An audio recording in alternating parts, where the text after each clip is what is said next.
Bonjour les fous d'autonomie. Alors, j'espère que le cadrage est bon. J'ai des soucis déjà depuis les dernières vidéos. J'arrive plus à remettre le grand écran, la grande largeur. C'est en petit format à cause des tirages de cartes. Et j'arrive pas à faire passer de l'un à l'autre. C'est le bazar. Donc j'espère que tout se passe bien, que tout va bien. Alors, ça fait 3 semaines que j'ai pas fait de vidéo. J'ai d'autres soucis. J'avais déjà eu la dernière vidéo, c'était un podcast, c'était un tirage de cartes et je m'étais retrouvée à pas pouvoir charger ce que j'avais fait, j'avais tout perdu. Enfin, c'est un peu le bazar. J'ai un problème de mémoire sur mon ordinateur. Normalement, si tout se passe bien, le problème sera réglé à la fin du mois. Mais au moment où je parle et que je fais la vidéo, au moment où j'enregistre, on est le 11 juin, on n'est pas encore à la fin du mois. Et la fille qui veut quand même faire une vidéo, bon, on va tenter le coup, on verra bien. J'espère que je vais pouvoir la mettre en ligne rapidement, celle-ci, parce que j'avais très envie de vous en parler. J'avais soufflé quelques mots, mais bon, voilà. J'avais envie de vous parler de bouquins que j'étais en train de lire et que je trouvais passionnants. Alors du coup, ça m'a laissé le temps d'en lire d'autres. Voilà, alors j'en ai lu, au moment où je vous parle, j'en ai lu 4. Et puis j'en ai encore 2 autres que j'ai achetés mais que je n'ai pas encore lus. Je vais vous parler de tout ça. Et j'ai encore d'autres livres de cet auteur à acheter parce que je le trouve juste génial, géant. Et j'ai presque envie de dire un auteur majeur selon mes critères personnels. Peut-être bien. Alors, de quoi il est question? Qu'est-ce que c'est que tous ces bouquins? L'auteur, c'est Anton Parks. Anton Parks, c'est un homme qui a vécu des expériences, vit encore des expériences très particulières. Je dis souvent ça va être particulier, ça va être spécial. Ce qu'il a vécu et ce qu'il vit, c'est pas le cas de tout le monde. C'est pas le cas de la majorité des gens sur cette terre. Certains appellent ça du channeling, des canalisations. C'est proche de ça et en même temps ça va encore au-delà de ça. C'est-à-dire que depuis son adolescence, il est-ce que je vais utiliser ce terme-là, la proie de vision, de canalisation qu'il ne maîtrise absolument pas, qu'il ne maîtrisait absolument pas. Avec le temps, avec le recul, avec les années, ça s'est un peu estompé. Il a repéré comment pratiquer pour se protéger un peu, mais sa vie personnelle d'homme, de terrien pour le coup, s'en est trouvé singulièrement chamboulé, quoi, tout simplement. Alors il a eu des visions depuis l'adolescence. Il raconte, il en parle un petit peu. Alors le livre que j'ai là, c'est le livre de Nurea, c'est les chroniques du Jirku, ouais, je ne sais pas si on prononce comme ça. Et c'est le tome 0 en fait. Des tomes, il y en a 1, 2, 3 et il y en a un 4e que je n'ai pas encore. En plus de celui-là, donc du coup il y en a 5 de parus. Ces livres-là, il ne les présente pas comme étant des romans, ni comme de la science-fiction ou du fantastique ou de la fantaisie ou ce que vous voulez. Hein. Mais en même temps, c'est le total de toutes ces visions, de toutes ces canalisations qu'il a vécues pendant des années, qui s'il se laisse faire, le happe encore maintenant, sauf erreur de ma part, qu'il a mis en ordre, qu'il a classifié et qu'il a remis en histoire pour le faire partager à vous et moi, à tout à chacun. C'est quoi ces histoires de canalisation? Alors, déjà pour comprendre ce qui lui est arrivé, il lui a fallu des années. Donc c'est ça que je voulais dire, il en parle, il explique dans le tome 0 de ses chroniques, dans le livre de Nurea. Il a mis du temps parce que déjà pour lui ça n'avait ni queue ni tête, parce qu'il se trouvait avec des êtres, donc des images mentales, hein, il voyait des images, mais des êtres qui ne ressemblaient pas à vous et à moi, qui ne ressemblaient pas à des êtres humains. Quand on reçoit des canalisations d'extraterrestres, ce que l'on appelle des extraterrestres ou des E.T. ou des choses, des entités de ce type, on ne se retrouve pas forcément en face d'un terrien, en face de soi, quoi. au niveau image, donc ça peut être à la fois effrayant. Est-ce que je ne deviens pas barge? Est-ce que je ne deviens pas fou? Je vous dis, une remise en question complète par rapport à la vie de ses propres parents, puisqu'il était adolescent quand ça a démarré, et puis les copains, et puis les autres autour, quoi. Alors, il a rangé, il a fait des recherches, et il s'est aperçu au fur et à mesure, je vais dire ça, de son cheminement, que toutes ces images qu'il voyait dans sa tête, je ne peux pas dire ça autrement, et les inscriptions, parce qu'il y avait des écrits aussi qu'il voyait dans sa tête, à force de recherche, il a découvert que, alors je ne sais plus exactement comment, ça peut paraître un peu compliqué, complexe, que je raconte ou pas clair. Disons qu'il s'est mis à étudier les hiéroglyphes, mais l'écriture des Sumériens. Il s'est mis à étudier une écriture très, très, très ancienne et à apprendre à lire cette écriture. Et en faisant cela, il s'est aperçu que les textes qu'il avait en tête, les images qu'il avait en tête, correspondaient à ses écrits. Et de là, il a pu remettre petit à petit, alors ça a mis des années bien évidemment, toute cette histoire, toutes ces histoires, parce que y a un fil conducteur, mais bon voilà, ça se passe sur des siècles et des siècles. C'était quoi ce partage, cette canalisation, ça racontait quoi? Ça c'est, on va dire, pour situer un peu le sujet, le thème des livres d'Anton Parks.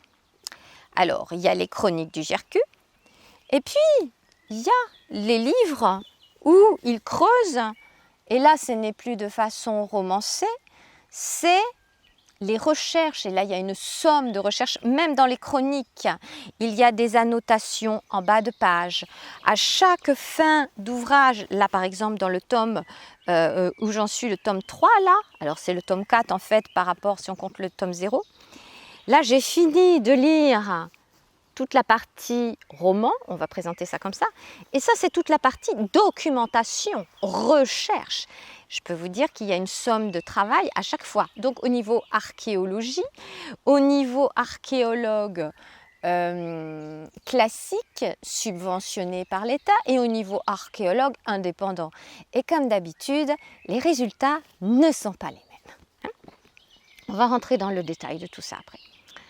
Donc c'est pour vous montrer que les bouquins sont des pavés, mais il y a de la matière, il y a de la densité, il y a des recherches, et chacun, s'il s'en sent le courage ou la curiosité, peut aller fouiner de son côté. Il donne vraiment les références et tout ce qu'il faut pour s'y retrouver.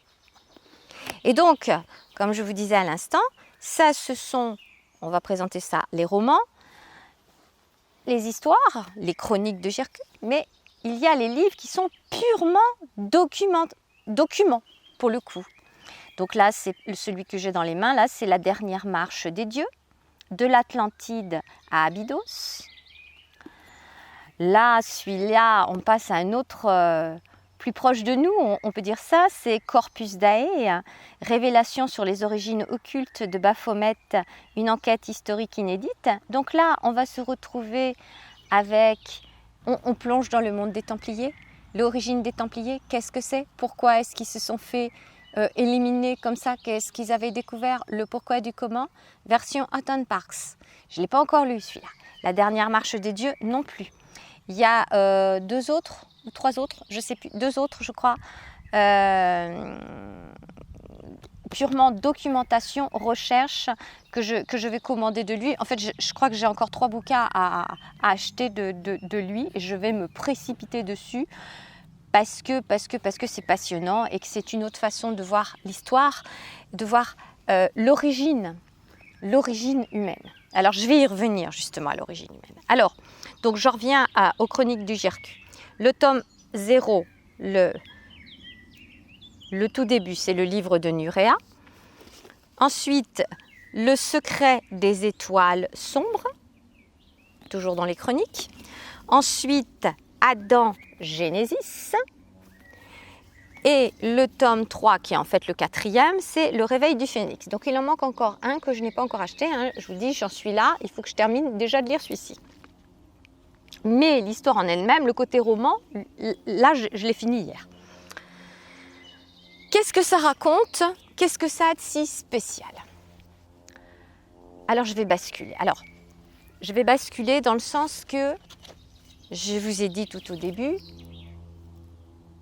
il sait lire maintenant le sumérien, il sait, il le montre dans nombre d'ouvrages, traduire des tablettes sumériennes, ces petites tablettes en argile qui étaient gravées avec, on va dire, des stylets ou voilà. Toutes ces indications, il en a stocké des données, mais des quantités hyper importantes. Je ne saurais pas dire un nombre, ça serait dérisoire par rapport, je pense, à tout ce qu'il a potassé, creusé comme sujet, comparé avec d'autres trouvailles, d'autres archéologues, etc. Mais il a retracé la genèse de l'humanité. Et la genèse de l'humanité, version Anton Parks, j'aime autant vous dire que ça décoiffe. Alors de quoi est-il question? Eh bien, et ce qui est intéressant, c'est qu'un certain nombre de scientifiques à l'heure actuelle vont dans ce sens-là. C'est pour ça que moi, ça me passionne d'autant plus, parce que les choses se regroupent, se rassemblent. L'être humain ne descend pas uniquement que du singe.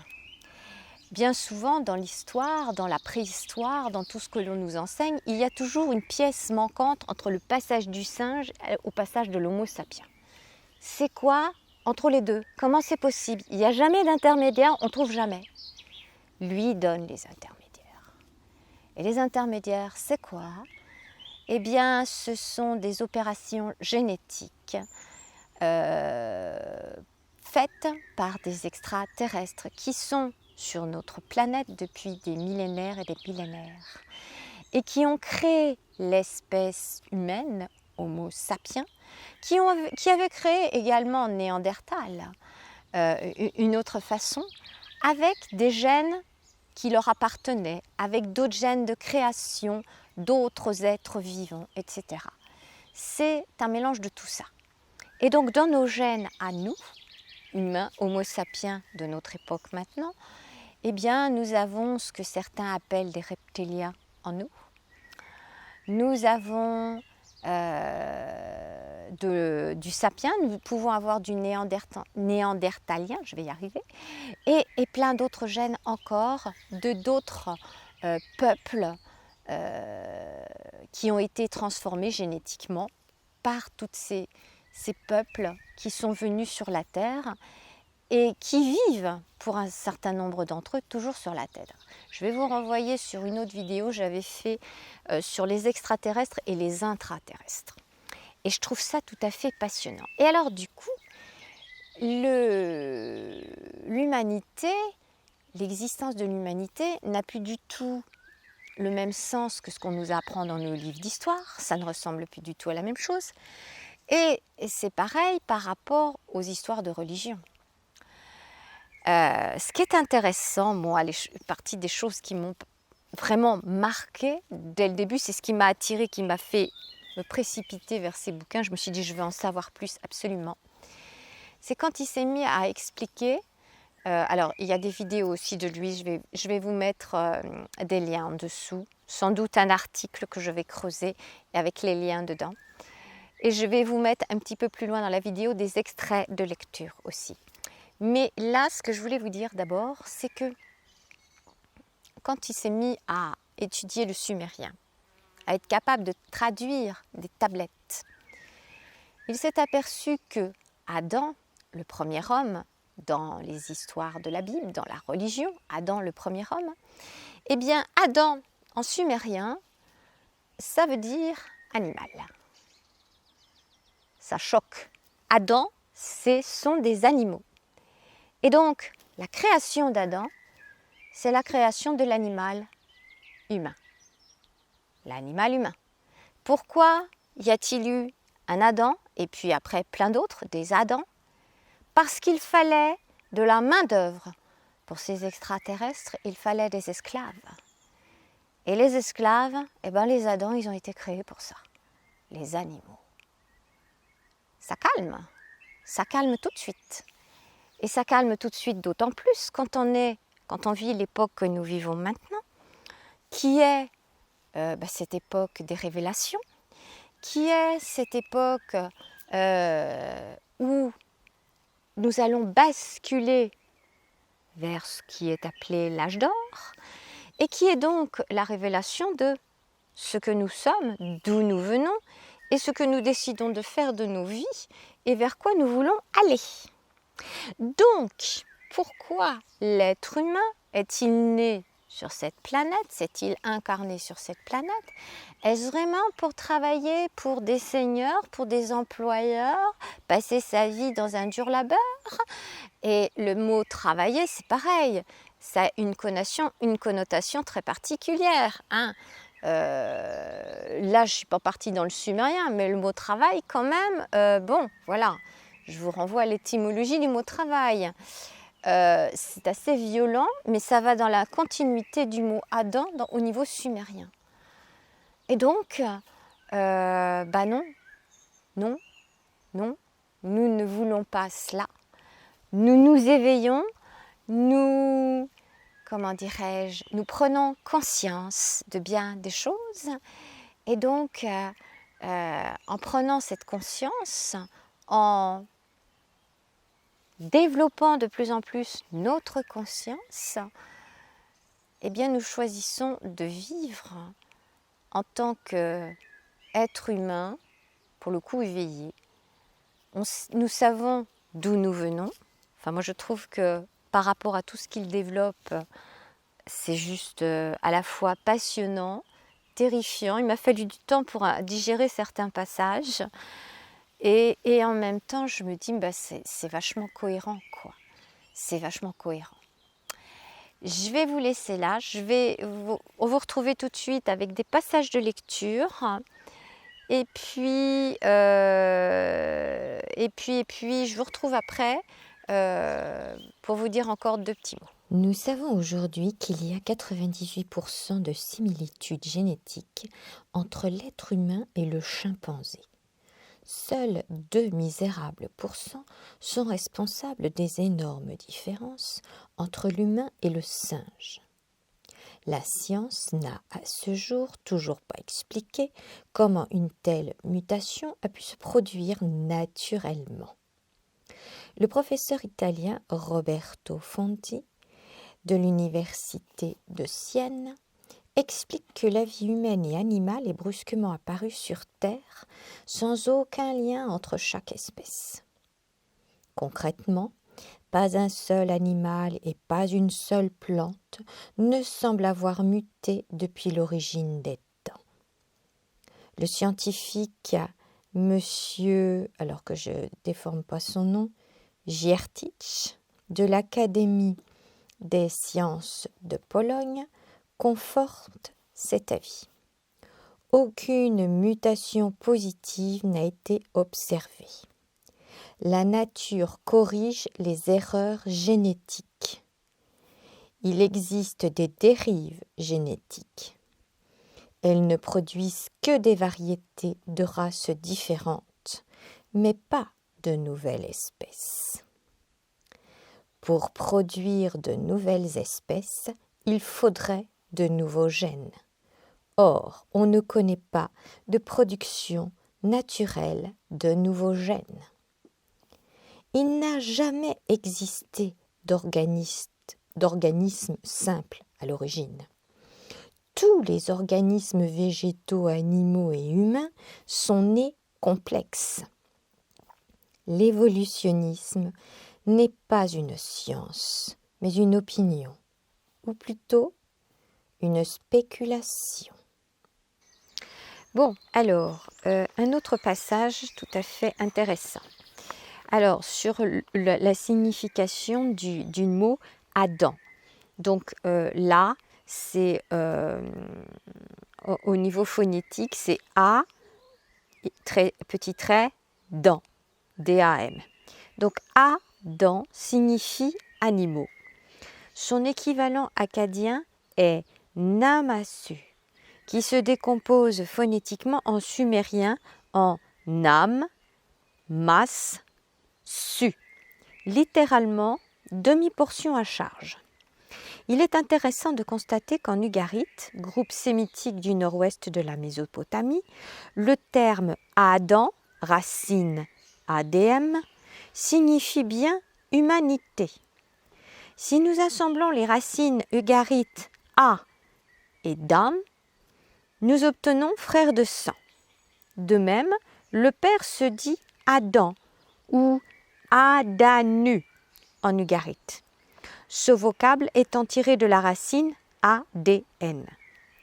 Chez les Dogons du Mali, qui possèdent une mythologie assez précise sur les rapports dieu-humain, le terme Adama désigne l'ancêtre humain.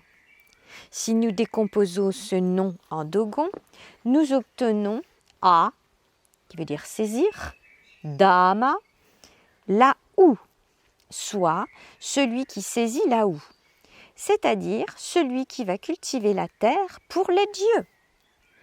Selon les doctrines hébraïques, le nom du premier être, Adam, proviendrait du mot Adama, qui veut dire quelque chose qui fait germer, que l'on assimile plus précisément au sol, à la terre.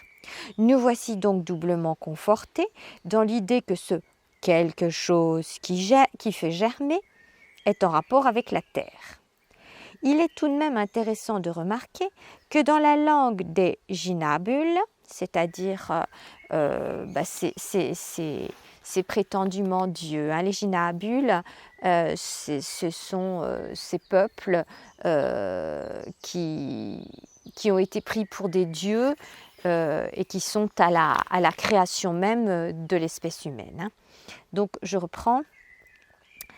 Il est tout de même intéressant de remarquer que dans la langue des Jinabules, c'est-à-dire en sumérien, la décomposition du mot hébreu Adama en Ad, Da, Ma veut dire ancêtre exalté, c'est-à-dire loué. Nous ne manquerons pas l'opportunité de souligner que le terme sumérien Adam possède également les définitions suivantes: colonisation, troupes enrôlées. Ce fameux Adam symbolisait tout un projet aux yeux des, entre guillemets, dieux Jinabules, entre parenthèses, les lézards. Donc le peuple reptiloïde, ça c'est moi qui rajoute. Alors un autre passage au niveau de Néandertal ce coup-ci. Alors les passages que je vous lis en ce moment, depuis le début, en fait ce sont les notes de bas de page que l'on peut trouver au bas des chroniques de Jercu. Voilà, c'est vraiment très très bien développé. Alors je lis. Le volume cérébral de l'Homo neanderthalensis oscille effectivement entre 1200 et 1750 cm3. Comme nous savons que ce n'est pas l'évolution selon Darwin qui en est la cause, seule la génétique peut l'expliquer. La science moderne pense que les boîtes crâniennes volumineuses de l'Homo neanderthalensis étaient celles des hommes et les plus petites celles des femmes. Entre parenthèses, la taille moyenne du Néandertal oscillant entre 1,55 m et 1,65 m. Nous ne pouvons expliquer ces différents volumes crâniens par rapport à sa masse corporelle.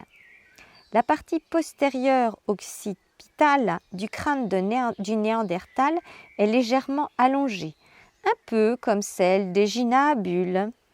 Donc voir le volume 1 des chroniques de Jercu.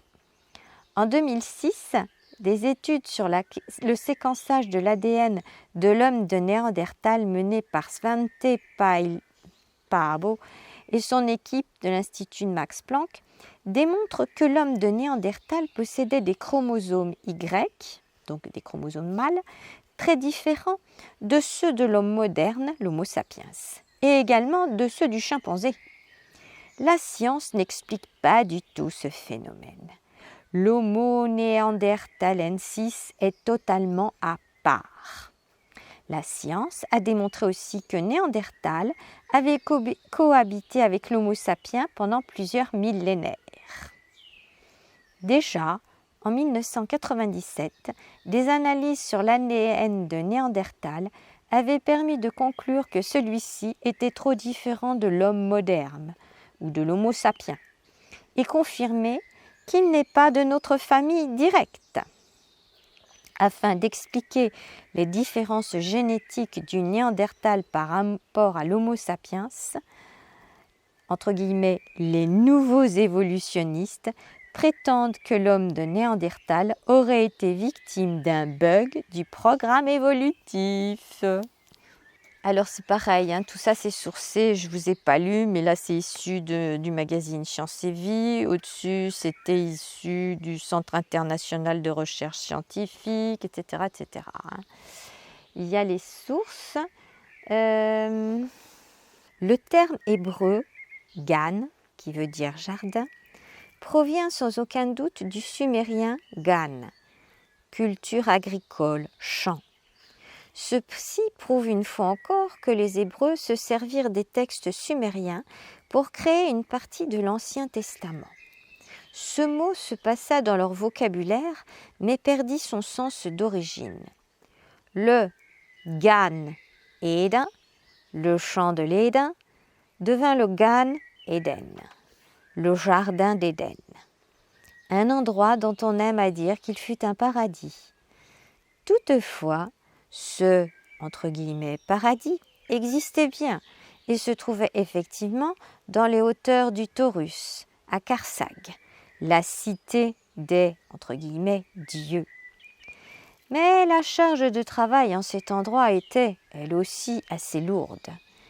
Si l'Éden était loin d'être un paradis, pourquoi les traditions font-elles justement cet étonnant amalgame entre le champ primordial où les premiers humains esclaves travaillaient pour les entre guillemets dieux et un lieu idyllique nommé paradis?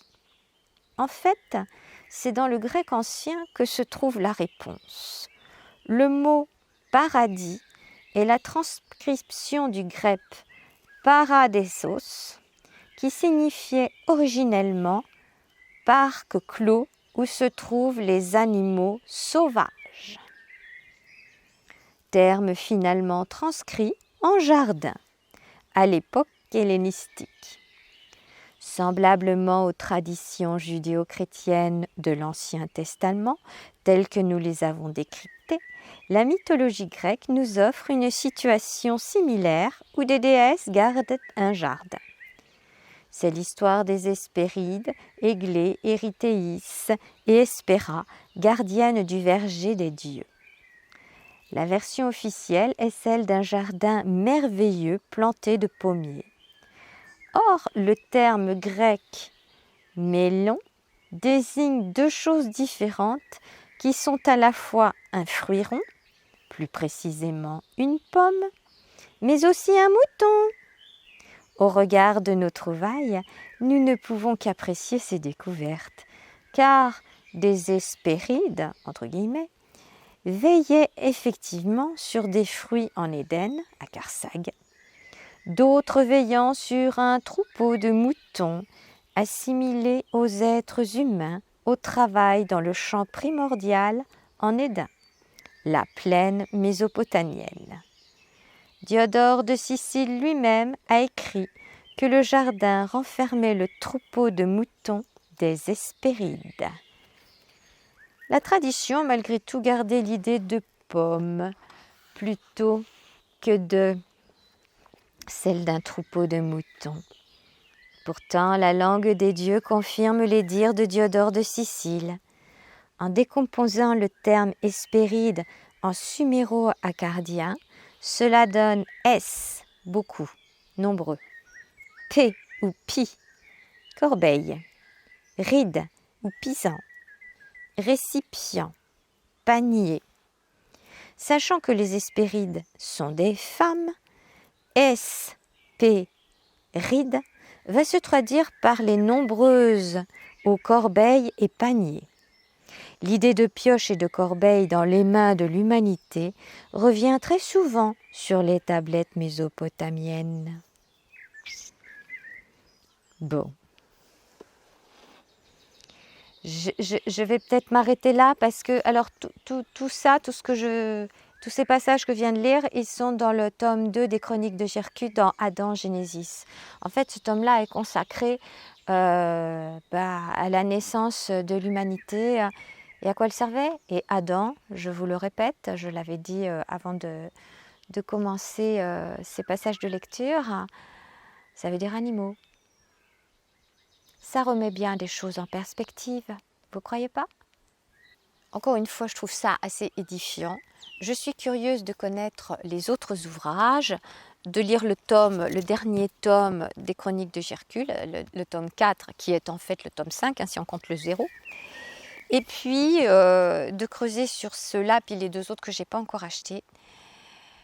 Comment dire? C'est, comme j'ai dit tout à l'heure, nous savons d'où nous venons. Nous sommes des êtres divins. Les prétendus dieux de nos anciens pyramides, etc., n'étaient pas plus des dieux que nous. C'est-à-dire que ce sont des êtres qui nous ont créés. Ok, nous avons été en quelque sorte clonés, avons été fabriqués dans des matrices par ces êtres-là. Et puis, avec les générations, les siècles, parce que ça fait des millénaires que ça dure cette affaire-là, eh bien, nous nous sommes tous mélangés les uns les autres. Au départ, les fameux Adam se ressemblaient tous, ils étaient tous humains, c'était des clones. Et puis, petit à petit, ils ont été mélangés avec ces prétendus dieux, ces extraterrestres. Donc, on donnait réellement naissance par la voie du corps, cette fois-ci, pas par la voie de la matrice, à des nouveaux êtres, etc. Nous sommes le fruit de tout ça. Ça a duré pendant des millénaires. Nous sommes le fruit de tout ça. Et quand on sait d'où on vient, il est plus facile, je trouve, et c'est là mon cheminement à moi actuellement, de savoir où je veux aller. Et encore une fois, j'avais lancé un appel pour écrire ou pour créer ce monde vers lequel nous voulions aller. Et moi, je me suis engagée, encore une fois, à écrire ma vision du monde de demain. J'ai d'ailleurs des personnes qui ont déjà payé pour ces ouvrages-là et je vous rassure, j'ai toujours ça en tête, mais je veux finir de lire ça parce que pour moi, ça va m'aider clairement pour la suite. Quand on sait d'où on vient, il est plus facile de savoir où on veut aller, je trouve. J'ai besoin à mon niveau, il y a une continuité pour que je trouve que ça soit plus cohérent. Ou peut-être pour moi, est-ce au niveau mental, est-ce que j'ai besoin de ça? Je ne sais pas. Peut-être vous allez les comprendre si vous êtes comme moi. Mais dans cette œuvre de créer ce nouveau monde, j'aime bien l'idée de savoir, d'avoir cette version-là, qui me semble tout à fait intéressante, même si elle peut paraître complètement ouf et barrée, pour la majorité des gens. Mais oui, ça veut dire que les étoiles, le monde, les extraterrestres, etc., ou les intraterrestres, eh bien, ils sont là depuis toute éternité, ils sont là. Et donc, nous allons être amenés à rencontrer tous ces peuples-là. Et comment nous allons vivre les uns avec les autres en conscience. Je trouve ça vachement intéressant. Je vais m'arrêter là pour aujourd'hui. Je vous invite à cliquer sous la vidéo, il va y avoir l'article complémentaire. Je vais vous mettre des liens, d'autres vidéos d'Anton Parks en particulier, dont celle qui, moi, m'a donné le déclic et l'idée d'aller chercher ces bouquins. Je me suis dit, mais c'est géant ce qu'il fait ce mec-là. Je ne suis pas déçue. Si vous êtes curieux, je vous invite à faire pareil. Vous cliquez sous la vidéo, vous allez trouver tout le détail. Voilà. Je vous dis au revoir et puis À très bientôt dans une prochaine vidéo. Au revoir.